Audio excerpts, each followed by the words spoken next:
So this video is how to create an IDW file. That's the type of file that we're looking at right here. How do we create this in Inventor?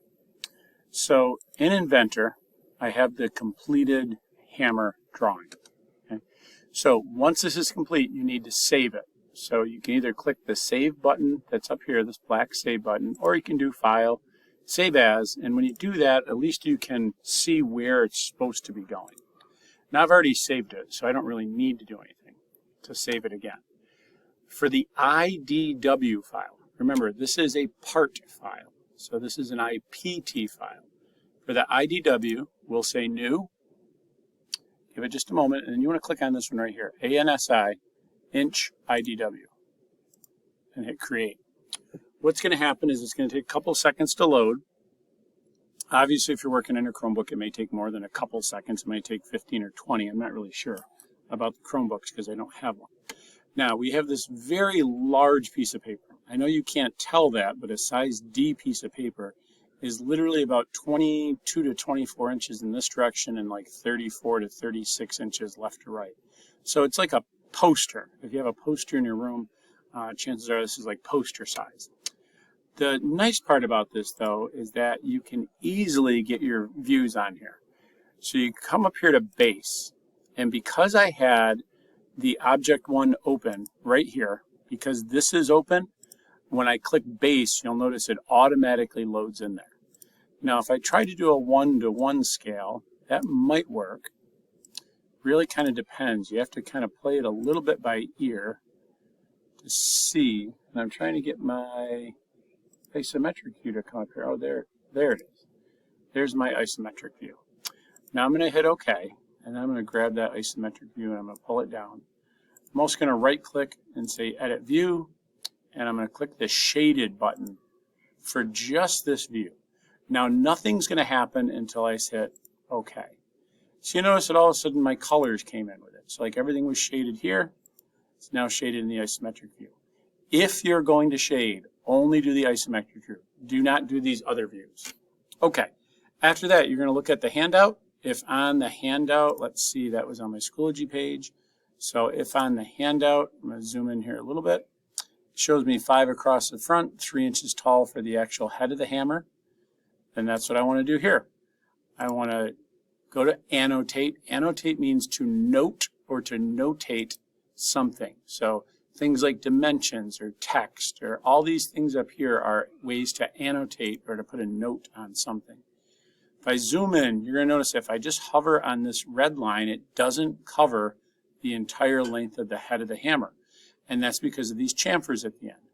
So to get the true width, you're going to want to click on these green dots that are at the end.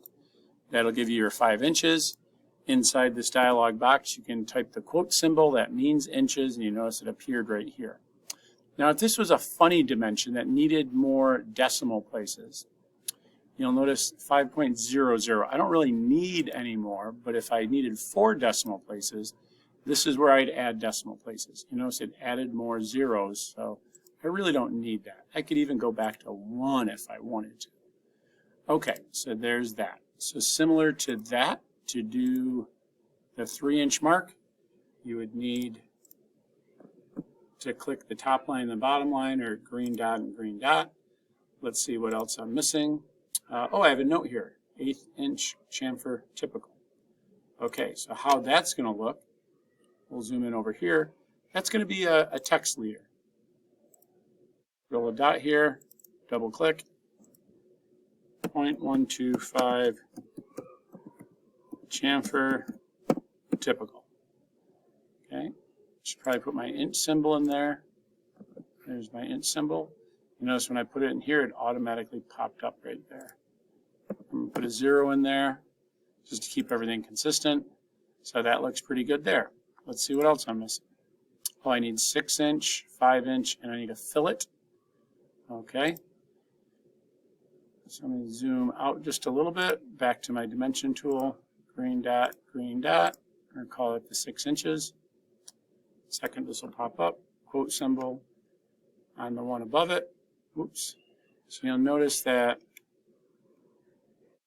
things move around pretty easily. Okay. Now with my dimension still active, I'm actually going to come down here and click on this red arc. Now, if you're out too far, like if you're out here and you try to get that same arc, it's going to be almost impossible not to hit a green dot. You're going to have to zoom in. Next thing we want to do is any circles, we want to put something called the center mark. It marks the center of a circle or an arc. So there's my center mark. Let's see what else I'm missing. Oops, I was trying to scroll down. I forgot I'm in a PDF, so I can't really do that. Oh, so I need distance front to back, and I need the two radiuses, or diameters. So we're going to say, all right, so let's give that diameter. Let me give this diameter. I need front to center of circle, 1 inch. One of the edges to the center of the circle the other way. That way it proves it's centered. Okay, that was all for this one. When I click save, it's going to ask me where do I want to save. So you should save it into your Google Drive. So I'm going to save it to Google Drive, my drive, and I'm going to go down to my PD&E Even Days Spring 23. I have Bonding Object 1. You notice it pulled in this name of the file from the part file. So that makes that nice and easy. And you notice that when you're all done, it does put it right down here too. So it shows me who drew it, what day it was drawn on, the official name of the document that I saved it as, the scale of the paper, and now you're ready to hit save. Or in this case, because you've already saved it once, if you're an at-home student, you're going to say save as, and you're going to navigate through that Cameo platform to find the local disk X, and then save it to local disk X, and then shared drives, G drives, team, I think is how it's phrased, and then look for the Wellwood Student Shared and botting. I've got another video on that, so I'm not going to show you that right now. Okie dokie. See you guys later.